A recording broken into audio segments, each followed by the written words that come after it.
ومن يضلل فلا هادي له أشهد أن لا إله إلا الله وحده لا شريك له وأشهد أن محمدا عبده ورسوله اللهم صل وسلم وبارك على نبينا ورسولنا محمد وعلى آله وصحبه أجمعين أما بعد.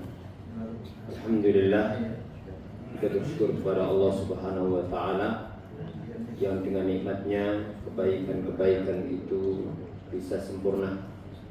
Dan Nabi sallallahu alaihi wasallam apabila mendapati suatu yang beliau senangi, mendapatkan suatu nikmat, beliau mengucapkan alhamdulillahilladzi bi ni'matihi tatimmus shalihat. Sekali sebagai Allah yang dengan nikmatnya kebaikan-kebaikan itu sempurna. Dan sebaliknya apabila beliau mendapati sesuatu yang tidak beliau senangi, adanya ujian, maka beliau juga muji Allah Subhanahu wa taala dengan mengucapkan alhamdulillah ala kulli hal. Segala puji bagi Allah atas segala keadaan. Ma'asyiral muslimin rahimakumullah. Insyaallah kita akan melanjutkan pembahasan kita dalam mengkaji kitab tauhid, dan kita sampai pada bab yang ke-40. Babu man jahada syai'an minal asma'i was sifat. Bab tentang hukum orang yang mengingkari sesuatu dari nama-nama Allah dan sifat-sifat Allah Subhanahu wa taala. Berarti pembahasan kita adalah berkaitan dengan salah satu pembagian tauhid. Para ulama Islam berdasarkan istiqra' mengkaji seluruh nas-nas syariat berkaitan dengan Allah Subhanahu wa taala, maka disimpulkan bahwa tauhid itu tidak keluar dari 3 pembagian.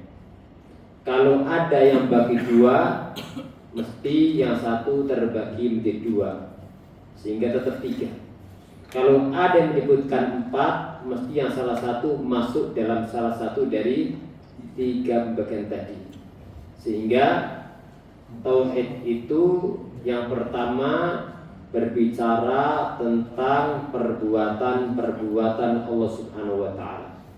Allah menciptakan, Allah dan memberikan rezeki, Allah yang mengatur alam semesta, dan seterusnya, yang menghidupkan, yang mematikan, dari perbuatan Allah Subhanahu wa taala. Dan ini hal yang perlu kita pelajari, kita tanamkan dalam diri kita, karena seorang hamba tidak akan mungkin bisa mengagungkan Allah dengan sebenar-benarnya kecuali dengan memahami perbuatan Allah Subhanahu wa taala yang begitu dahsyat, yang begitu sempurna, yang luar biasa. Yang kedua, berbicara tentang hak-hak Allah Subhanahu wa taala, bahwa Allah zat satu-satunya yang berhak diibadahi. Tidak ada selain Allah yang berhak diibadahi. Ini dikenal dengan tauhid ibadah atau dikenal dengan tauhid uluhiyah, yaitu ibadah hanya kepada Allah dan meninggalkan peribadatan kepada selain Allah Subhanahu wa taala. Adapun yang ketiga adalah berkaitan dengan nama-nama dan sifat Allah Subhanahu wa taala, yang dikenal dengan tauhid al-asma was sifat. Pembahasan asma dan sifat ini penting. Di antaranya adalah yang pertama, pembahasan tentang nama dan sifat Allah ini pembahasan paling tinggi karena berkaitan dengan Allah Subhanahu wa taala. Ibnu Taimiyah rahimahullahu taala mengatakan al-ilmul a'la al-ilmu bil a'la. Ilmu yang paling tinggi adalah ilmu berkaitan dengan Allah zat yang maha tinggi. Ilmu paling tinggi adalah ilmu yang berkaitan dengan zat yang maha tinggi. Yang paling agung, yang maha tinggi Allah Subhanahu wa taala. Maka ilmu berkaitan dengan Allah, tentang namanya, tentang sifatnya, adalah ilmu yang paling tinggi. Kemudian yang kedua, seorang muslim ketika memahami dan mengimani nama-nama dan sifat Allah Subhanahu wa taala, maka akan membuahkan rasa cinta kepada Allah Subhanahu wa taala. Yang itu termasuk ibadah, bahkan ini termasuk rukun daripada ibadah. Mahabbatullah, cinta kepada Allah Subhanahu wa taala. Bagaimana seorang akan mencintai Allah kalau tidak mengenal nama dan sifatnya? Sehingga Al-Imam Ibnu Qayyim mengatakan, man arafallaha bi asma'ihi wa sifatihi wa af'alihi ahabbahu la mahalatalah. Barang siapa yang mengenal Allah dengan mengenal nama-namanya, dengan mengenal sifat-sifatnya, dan mengenal perbuatan-perbuatan Allah, pasti orang tadi mencintai Allah Subhanahu wa taala. Maka mengilmui tentang nama dan sifat Allah akan membuahkan mahabbatullah, yang itu merupakan kunci daripada ibadah. Kunci daripada ibadah. Ketika seorang cinta kepada Allah, dia akan mencintai segala yang dicintai oleh Allah Subhanahu wa taala dan membenci apa yang dibenci oleh Allah Subhanahu wa taala. Kemudian ketiga, berkaitan dengan nama dan sifat Allah ini berkaitan dengan balasan yang aku di surga kelak. Nabi sallallahu alaihi wasallam bersabda, lillahi tis'atun wa tis'una asmat mi'ah ila wahidah. Allah mempunyai 99 nama. 99 nama. Siapa yang mengihsa'nya, maka dia akan masuk surga. Apa arti al-ihsa'? Yang pertama adalah mengetahui nama-nama Allah Subhanahu wa taala. Apa nama-nama yang Allah sebutkan dalam Al-Qur'an tentang namanya? Apa nama-nama Allah yang disebutkan baginda Nabi Muhammad SAW? Maka ihsa' yang pertama yang menjadi sebab seorang surga adalah dia mengenal nama-nama Allah Subhanahu wa taala. Kemudian kedua adalah memahami nama-nama Allah Subhanahu wa taala. Dipahami, karena nama Allah itu mengandung makna. Kemudian setelah memahami, yang ketiga adalah mengamalkan kandungan dari nama-nama Allah Subhanahu wa taala. Jadi mengenal nama-nama Allah apa, kandungannya apa, kemudian mengamalkan. Ketika kita tahu nama Allah As-Sami', Allah Maha mendengar, maka kita imani di antara nama Allah As-Sami'. Kita pahami maknanya, bahwasanya Allah Maha mendengar, Allah memiliki pendengaran sesuai dengan kemuliaan dan ketinggian Allah Subhanahu wa taala. Kemudian kita amalkan kandungannya. Ketika Allah Maha mendengar, maka berarti kita beribadah mengucapkan ucapan-ucapan yang mendatangkan ridhonya Allah Subhanahu wa taala, karena kita merasa ucapan kita didengar oleh Allah Subhanahu wa taala. Kita hati-hati dari ucapan-ucapan yang akan menjadi sebab berkahnya Allah Subhanahu wa taala. Maka itu adalah bagian daripada cara mengamalkan kandungan dari nama Allah Subhanahu wa taala. Ketika kita memahami nama Allah Al-Basir, Allah Maha melihat, Allah Maha khabir, Allah Maha teliti, maka dalam mengamalkannya adalah seorang hamba merasa muraqabah, diawasi oleh Allah Subhanahu wa taala. Dia semangat beramal soleh karena diawasi oleh Allah Subhanahu wa taala, menjalankan amal-amal soleh dan menjauhi perkara-perkara yang diharamkan oleh Allah Subhanahu wa taala. Maka ketika kita mengimani nama Allah As-Sami', maka akan membuahkan rasa takut kepada Allah Subhanahu wa taala. Begitu pula apabila kita mengimani nama Allah Al-Basir, maka akan muncul dalam diri kita bahwa kita selalu dalam pengawasan Allah Subhanahu wa taala, kemudian berusaha mengamalkan amal soleh karena Allah melihat, Allah mengawasi, Allah menilai, Allah mencatat, Allah juga punya para malaikat yang mencatat dan seterusnya. Kemudian menghindari perbuatan-perbuatan buruk karena apa?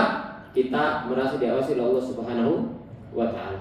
Jadi lillahi tis'atun wa tis'unas man. Allah mempunyai 99 nama.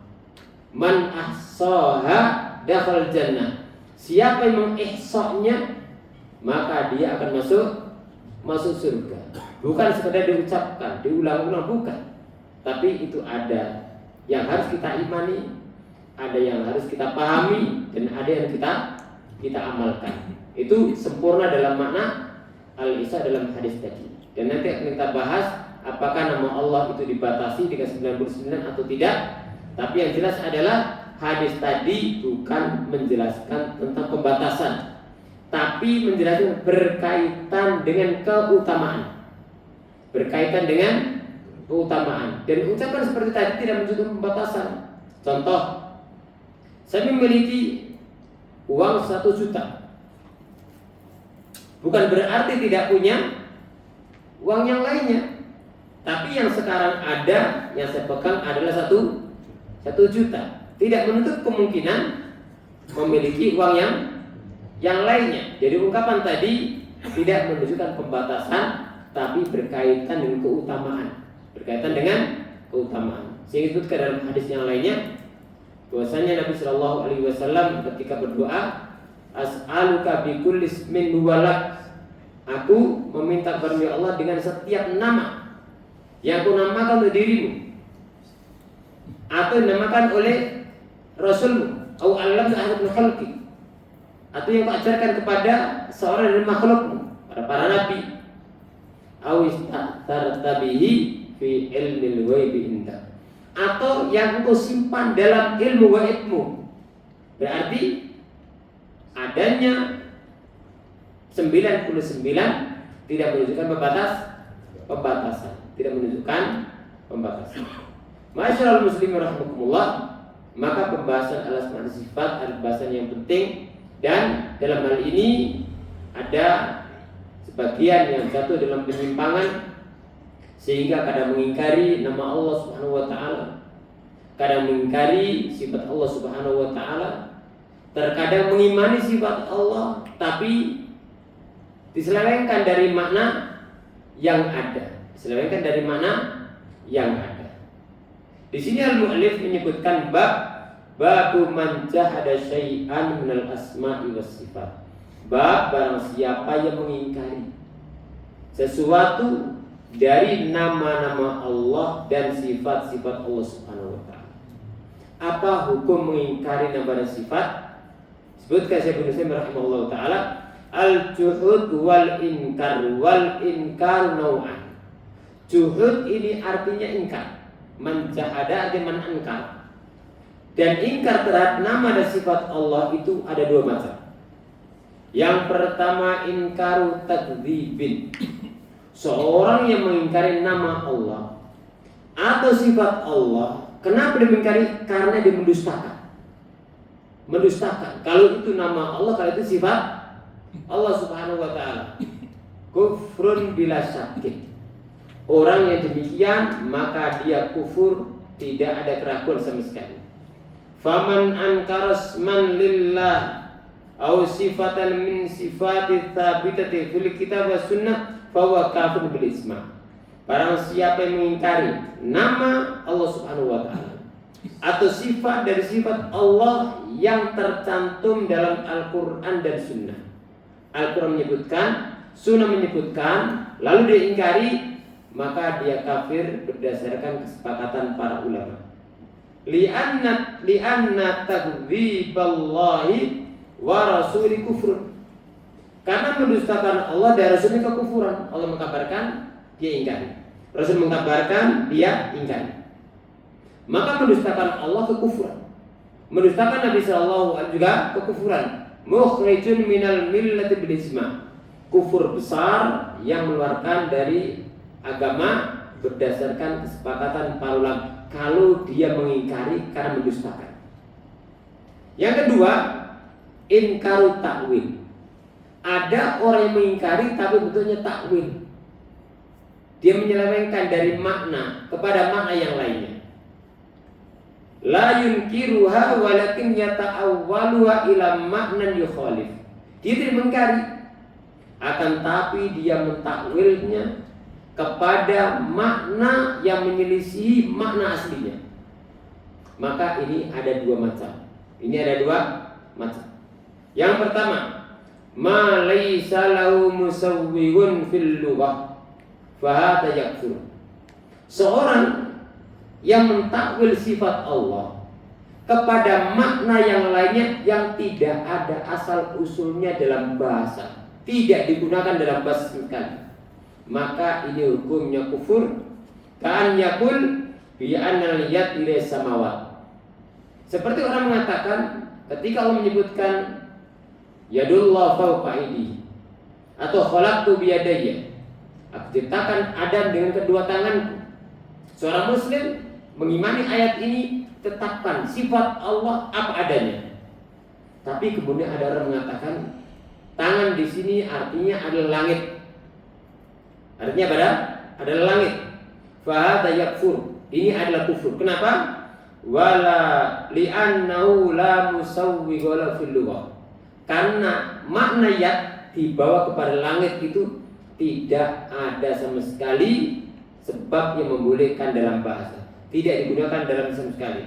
Wala wa muqtadal haqqi syar'iyyah. Begitu pula tidak menunjukkan kandungan syariat Allah Subhanahu wa taala. Fa huwa munkirun wa mukadzibun. Demikian adalah dia mengingkari, mendustakan seperti orang pertama. Jadi kalau mengingkari sifat Allah kepada makna yang lain ditakwil dan tidak ada asal usulnya secara bahasa maupun syariat, maka dia sama dengan kelompok yang pertama, dianggap dia adalah kufur dan mendustakan Allah dan Rasulullah sallallahu alaihi wasallam. Adapun yang kedua, yang mentakwil tadi, malau musawwirun fil lughah. Seorang yang mentakwil, ya secara bahasa kan digunakan, walaupun ini tidak tepat. Fa hadza la yakfur li kaunihi walakinnahu ala khatarin adhim. Yang demikian ini dia tidak kafir, tidak kufur, akan tapi dia dalam bahaya besar. Kama law qala fi qawlihi bal yadahu mabsutatan. Seperti orang ketika mengatakan berkaitan firman Allah Subhanahu wa taala, bahkan kedua tangan Allah adalah terbentang. Lalu dikatakan makna yad di sini adalah nikmat. Arti daripada yad di sini adalah nikmat. Ini takwil. Menyelewengkan dari makna asli kepada makna yang lainnya. Fala yakfur, tapi pembagian ini dia tidak kufur. Kenapa? Li'annal yad fil lughah tutlaq bi mana nikmah. Karena kadang-kadang kalimat yad itu dalam bahasa Arab kadang digunakan untuk arti nikmat. Maka ketika dimentakwil dengan suatu yang memang dalam bahasa itu bisa dibenarkan kadang-kadang, maka ini tidak dianggap kafir. Akan tapi Allah Maha Gaib, nama Allah Maha Gaib, begitu pula sifat Allah Subhanahu wa taala perkara gaib, dan kita mengikuti bagaimana dahulu para sahabat tidak pernah mentakwil sifat Allah Subhanahu wa taala, yad ya yad, istiwa ya istiwa, ya apa adanya, tidak kemudian dibawa kepada makna nikmat atau makna kepada yang. Tapi Ahlussunnah menyikapi orang yang jatuh dalam penyimpangan, membedakan yang beda ya dengan adil. Yang dia mengingkari maka dia kufur. Tapi ketika ada takwil dan itu ada sisi dalam sisi bahasa, walaupun itu salah tapi tidak dihukumi sebagai orang yang kufur, keluar dari syariat Allah Subhanahu wa taala. Ini adalah adilnya Ahlussunnah, dia tidak memukul rata tapi mendudukkan segala sesuatu sesuai dengan kedudukan dan perbuatannya. Masyaallah muslimin rahimakumullah. Saya Ibnu Utsaimin menyebutkan tauhidul asma wa sifat, bagaimana seorang muslim mentauhidkan Allah bernama dan sifat. Ya. Bab ini kami sebutkan dan kita bahas. wa ifradullah bima samma wa wasl nafsahu fi kitabihi au ala lisani Rasul sallallahu alaihi wasallam. Bagaimana kita mengimani Allah berkaitan nama dan sifat? Kita tetapkan yang Allah tetapkan dari namanya. Jadi kalau Allah menetapkan nama untuk dirinya, kita tetapkan. Atau Allah menetapkan sifat untuk dirinya, kewajiban kita apa? Kita tetapkan. Begitu pula ketika Nabi Shallallahu Alaihi Wasallam menyebutkan nama Allah, maka kita tetapkan itu nama Allah. Atau Nabi Shallallahu Alaihi Wasallam menyebutkan itu sifat Allah, maka kita tetapkan itu adalah sifat Allah Subhanahu Wa Taala. Dan ini wujud iman seorang Muslim. Perkara gaibiyah, anda samina wa ta'na. Kita dengar, kita imani apa adanya. Kita mengimani sebagaimana dahulu Rasulullah Shallallahu Alaihi Wasallam menjelaskan, sebagaimana para sahabat Nabi Shallallahu Alaihi Wasallam. Dan Imam Syafi'i mengatakan, amantu billah wa bima ja'anillah ala muradillah, wa amantu bi Rasulillah wa bima ja'an Rasulillah ala muradi Rasulullah Shallallahu Alaihi Wasallam. Aku beriman kepada Allah dan apa saja yang datang dari Allah sesuai dengan yang dimaksudkan Allah Subhanahu wa Ta'ala. Dan aku beriman kepada Rasulullah dan apa saja yang datang bersumber dari Rasulullah Sallallahu Alaihi Wasallam sesuai dengan maksud yang diinginkan oleh Nabi Sallallahu Alaihi Wasallam. Ucapan Imam Syafi'i ungkapan yang luar biasa yang perlu kita jadikan kaidah dalam agama kita, terutama berkaitan dengan masalah akidah, perkara-perkara ghaibiyat. Maka kita imani apa adanya yang datang dari Allah dalam Al-Quran atau datang dari Nabi Muhammad sallallahu alaihi wasallam dalam hadis yang sahih. Wa dzalika bi itsbati ma athbata nafsi. Cara kita dalam akidah asma dan sifat adalah kita tetapkan yang Allah tetapkan untuk dirinya. Kenapa? Ketika Allah menetapkan nama dan sifat, kita wajib menetapkan? Jawabannya, karena tidak ada yang lebih tahu tentang Allah melainkan siapa? Allah Subhanahu wa Ta'ala. A'antum a'lamu amillah? Apakah kalian lebih tahu dari Allah Subhanahu wa Ta'ala? Maka tidak ada yang lebih tahu tentang Allah melainkan Allah Subhanahu wa Ta'ala. Maka ketika Allah menetapkan nama, sifat, kita tetapkan. Dan ini bagian daripada iman seorang hamba kepada Allah Subhanahu wa Ta'ala. Kemudian ditetapkan yang ditetapkan Nabi Muhammad sallallahu alaihi wasallam. Kenapa Rasulullah sallallahu alaihi wasallam apabila menetapkan nama dan sifat Allah wajib ditetapkan? Jawabannya, karena tidak ada yang lebih tahu tentang Allah setelah Allah melainkan Nabi Muhammad Rasulullah sallallahu alaihi wasallam. Maka ketika menetapkan, kita tetapkan, kita imani. Ana a'lamukum billah wa atqakum lillah. Nabi sallallahu alaihi wasallam bersabda, aku adalah orang yang paling kenal, tahu tentang Allah. Aku adalah orang yang paling bertakwa kepada Allah Subhanahu wa Ta'ala. Apakah ada orang lebih tahu tentang Allah melebihi Nabi sallallahu alaihi wasallam? Enggak ada. Apakah ada orang yang bertakwa dari Nabi sallallahu alaihi wasallam? Enggak ada. Beliau orang paling bertakwa dan beliau orang paling mengenal Allah Subhanahu wa Ta'ala. Karena ketika ilmu beliau tentang Allah adalah sempurna, ya, sesuai dengan yang Allah kabarkan, maka ketakwaan beliau adalah sempurna. Karena ketakwaan itu adalah buah daripada ilmu. Kemudian ketika kita tetapkan nama dan sifat Allah, maka harus dihindari 4 hal. Yang pertama, min ghairi tahrif. Jangan kita rubah. Min ghairi tahrif. Allah sebutkan innallaha 'alal arsy istawa. Allah bersemayam di atas arsy-Nya. Sudah, istiwa secara bahasa adalah ala, tinggi, di atas seluruh makhluknya. Ketika Allah menyebutkan bal yadahu mabsutatan, dan kedua tangan Allah terbentang, Allah berfirman, "Khalaqtu biyadayya," aku ciptakan Adam dengan kedua tanganku. Kalau dengan nikmat tidak ada bedanya antara Adam dan yang lainnya. Tapi Allah khususkan penciptaan Adam dengan kedua tangan Allah Subhanahu wa ta'ala. Maka tetapkan apa adanya. Allah menyebutkan ya, tetapkan apa adanya. Secara bahasa jelas. Imam Malik pernah mengatakan berkaitan dengan al-istiwa, maka ada yang mengatakan kaifal istiwa, bagaimana istiwa. Maka Imam Malik mengatakan kaidah al-istiwa'u ma'lum. Al-istiwa itu artinya jelas secara bahasa. Al-istiwa ma'lum. Wal kaifu majhul, bagaimananya tidak ada yang tahu. Tidak ada yang tahu bagaimananya. Sebagaimana kita tidak mengenal bagaimananya Allah, kita juga tidak mengenal bagaimana sifat Allah Subhanahu wa ta'ala. Hakikat bagaimana tidak tahu. Tapi kita tahu nama Allah Subhanahu wa ta'ala. Kita tahu sifat-sifat Allah Subhanahu wa ta'ala.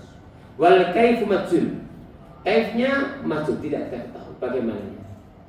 Makanya tidak boleh bertanya bagaimana sifat Allah yang. Tapi apa saja sifat Allah, ada bagaimananya, tidak ada yang tahu kecuali Allah Subhanahu wa ta'ala. Kemudian wasu'alu anhu bid'atun. Kata Imam Malik, bertanya tentang bagaimana sifat Allah sesuatu yang bid'ah. Artinya tidak pernah ditanyakan para sahabat Nabi Sallallahu Alaihi Wasallam. Perkara gaib. Anda tidak tahu bagaimananya roh Anda. Kok jauh-jauh bertanya bagaimananya sifat Allah Subhanahu wa ta'ala. Kita imani apa? Maka yang pertama, min ghairi tahrif, jangan dirubah. Istiwa. Ya. Jangan dirubah. Kemudian kedua, wala ta'til, jangan diingkari. Tetapkan apa adanya. Lafadznya jangan diingkari, maknanya jangan diingkari. Lafadznya jangan dirubah, makna jangan dirubah. Kemudian min ghairi takyif, tanpa membagaimanakan. Tidak bagaimana, sudah kita imani apa adanya. Kemudian wala tamthil, dan tidak kita serupakan Allah dengan makhluknya. Ada sebagian nama Allah yang tetapkan untuk dirinya, Allah tetapkan juga untuk makhluknya. Seperti dalam Al-Quran tentang Nabi Isa alaihissalam, ta'lamu ma fi nafsi wa la a'lamu ma fi nafsi. Ya Allah, Engkau mengetahui yang ada pada diriku, tapi aku tidak mengetahui yang ada pada dirimu. Nabi Isa menyebutkan nafs untuk Allah di dirinya. Apakah sama? Kesamaan lafaz tidak mesti sama pada hakikatnya. Kesamaan nama tidak sama dengan hakikatnya. Gagang pintu namanya apa ini? Ya, tangan itu. Tangan. Tidak sama dengan kita. Kemudian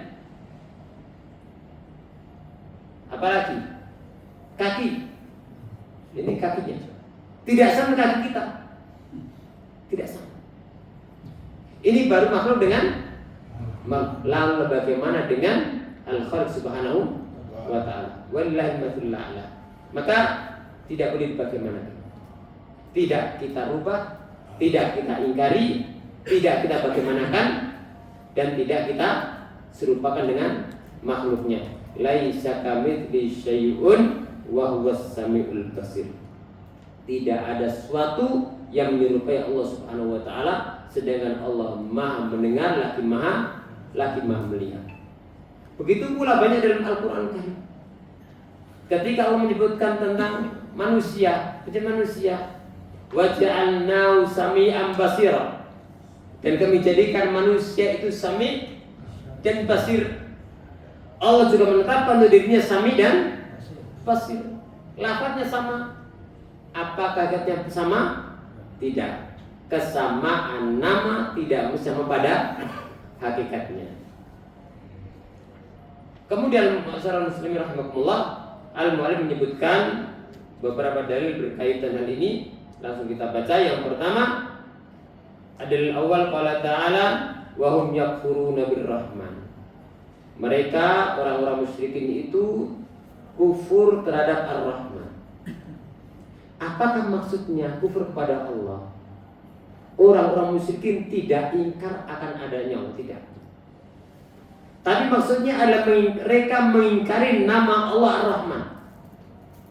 Sehingga disebutkan dalam kisah Sulh Hudaybiyah, tatkala Nabi SAW di Makkah mengalami tindasan yang luar biasa.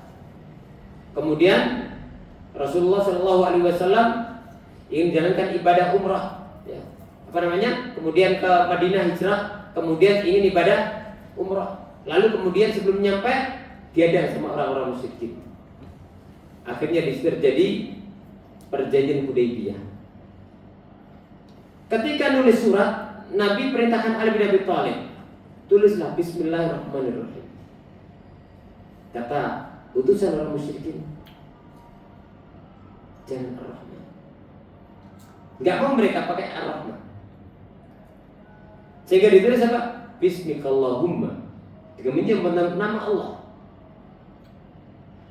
Kalimat ini tidak ada pelanggaran, tapi restanazun untuk terwujudnya perjanjian Hudaybiyah, maka Rasulullah ridho untuk ditulis dengan nama Bismikallahumma. Artinya sama dengan wujud nama Allah, tapi tidak akan ada kata orang musyrik tidak mau. Kemudian Rasulullah diberitakan min Muhammad Rasulillah, dari Muhammad Rasulullah. Mereka enggak mau. Kalau kita mengimani engkau adalah Rasulullah, kita tidak akan memerangi. Akhirnya ditulis min Muhammad ibni Abdullah. Sing marah Umar bin Khattab radhiyallahu taala, ya Rasulullah, lima dan tiga niat fi din. Kenapa kita memberikan keinginan pada agama kita? Alaysa qatlahum bil jannah wa qatlana fi. Alaysa qatlana bil jannah wa qatlahum bin nar. Bukanlah orang-orang yang mati dari kita kalau perang masuk surga dan mereka masuk neraka? Sangat semangatnya siapa? Sahabat Umar bin Khattab. Umrah tidak boleh tahun ini, tahun depan saja. Syaratnya lagi, kalau orang musyrikin berangkat ke umat Islam dikembalikan. Muslimin kalau kepada mereka tidak dikembalikan. Syaratnya semuanya sulit, tidak ada yang enak. Sehingga Umar bin Khattab mengatakan, ya Rasulullah, 5 dan 3 niat fidinya. Enaknya apa? Perang wae. Kalau kita mati, kita disuruh. Mereka mati, mereka yang di neraka. Tapi sahabat Abu Bakar luar biasa, menenangkan sahabat Umar bin Khattab. Pasti keputusan Rasul, pasti masalah, pasti benar. Subhanallah, perjanjian 10 tahun, baru berjalan 2 tahun, orang musyrikin merasa dirugikan. Akhirnya mereka membatalkan perjanjian. Mereka akan diperangi Nabi Shallallahu Alaihi Wasallam dan Rasul sudah mendapatkan simpati luar biasa. Terjadi kekuatan Islam, akhirnya terjadi penaklukan kota Makkah. Jadi penaklukan kota Makkah tidak terjadi kecuali dengan adanya perjanjian Hudaybiyah. Sehingga Allah berfirman, Inna fatahna laka fatham mubina. Itu bukan itu Makkah ini Hudaybiyah. Karena Fathu Makkah tidak terjadi kecuali dengan adanya Hudaybiyah di sini. Ini menunjukkan logika manusia kalah dengan keputusan Nabi Shallallahu Alaihi Wasallam. Jadi mereka mengingkari nama Allah Ar-Rahman, bukan mengingkari Allah Subhanahu Wa Taala. Dari sini mengingkari nama Allah, baik Ar-Rahman atau Ar-Rahim atau nama yang lainnya, maka ini termasuk sebab seorang jatuh dalam kekufuran. Karena Allah berfirman, wa hum yakfuruna bir-Rahman. Mereka mengingkari nama Allah Ar-Rahman. Kufur dengan Ar-Rahman yaitu nama Ar-Rahman. Apakah mereka ingkar kepada Allah? Enggak, mereka beriman. Wala in sa'altum man khalaqas samawati wal ardh la yaqulun Allah. Jika aku bertanya kepada mereka, siapa yang mencipta langit dan bumi? Mereka menjawab apa? Allah yang mencipta. Berarti mereka tidak ingkar terhadap zat Allah, tidak ingkar kepada Allah, tapi mereka mengingkari nama Allah Subhanahu wa Ta'ala. Berarti ingkar terhadap nama Allah Subhanahu wa Ta'ala menyebabkan seorang jatuh dalam kekufuran. Kufar Quraisy yakfuruna bil ismi la bil musamma hum yukirruna bi. Kata Ibnu Taimiyah, Kufar Quraisy itu mengingkari nama Allah Ar-Rahman, bukan mengingkari zatnya.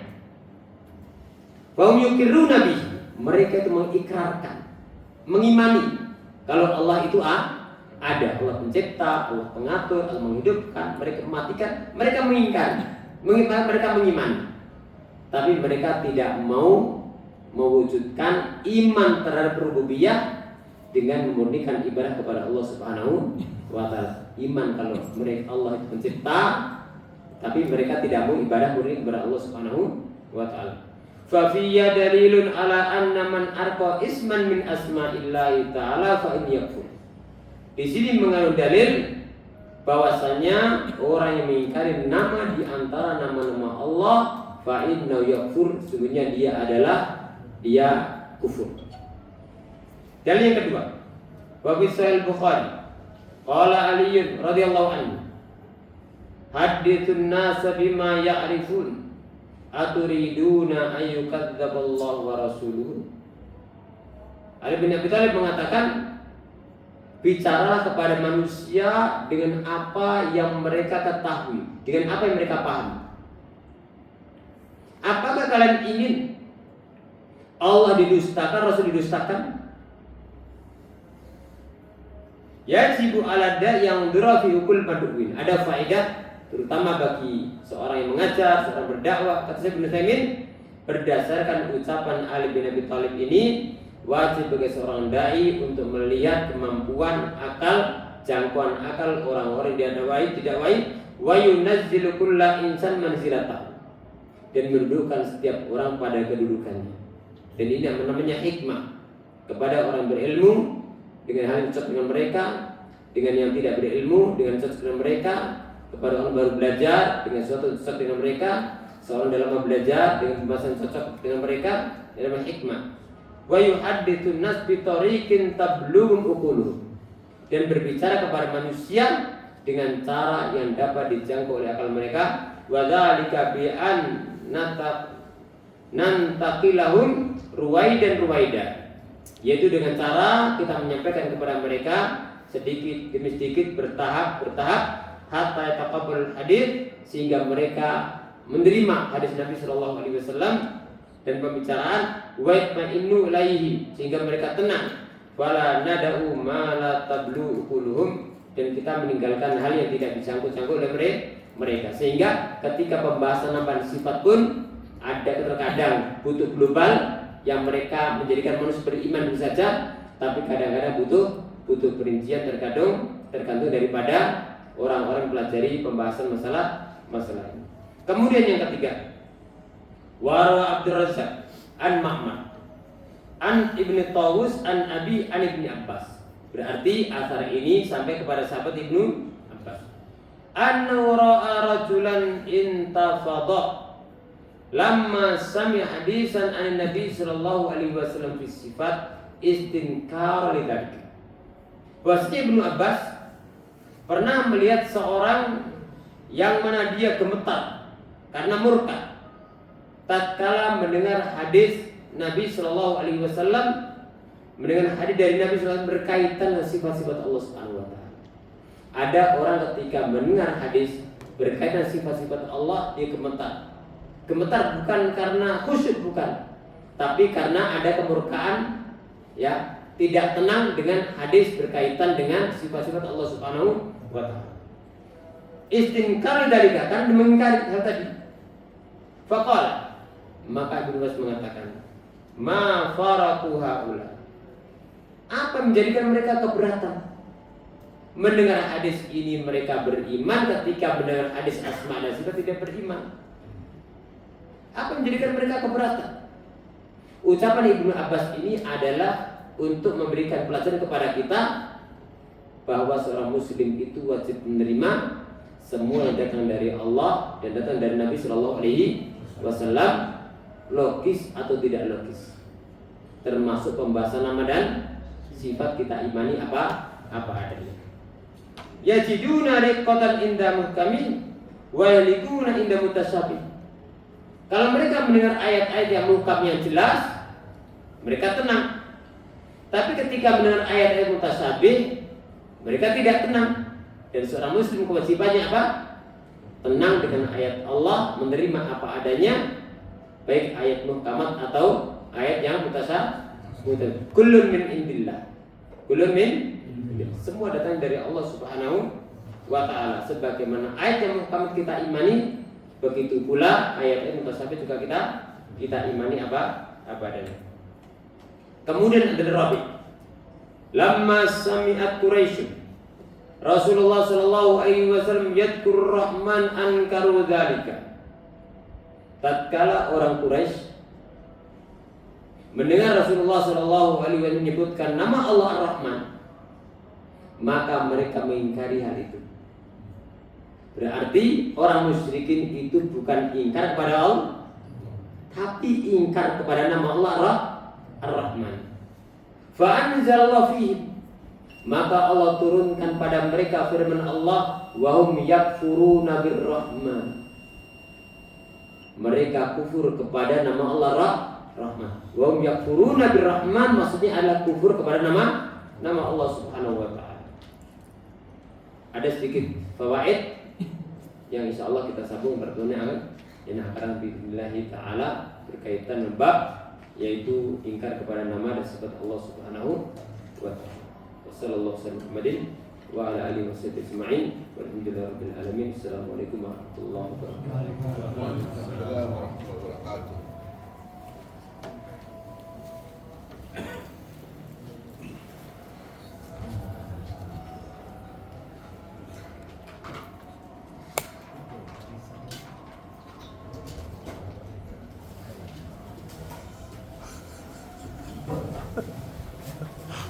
Ustaz Hasan Al-Baraja.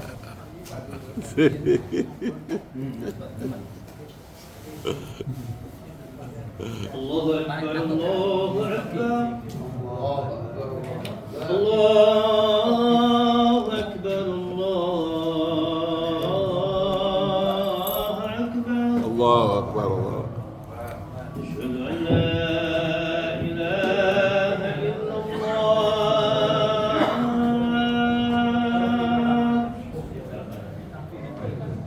Asyhadu an la ilaha illallah.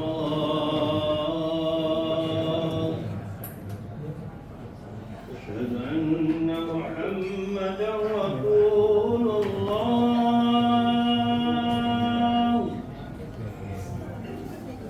أشهد أن محمدا رسول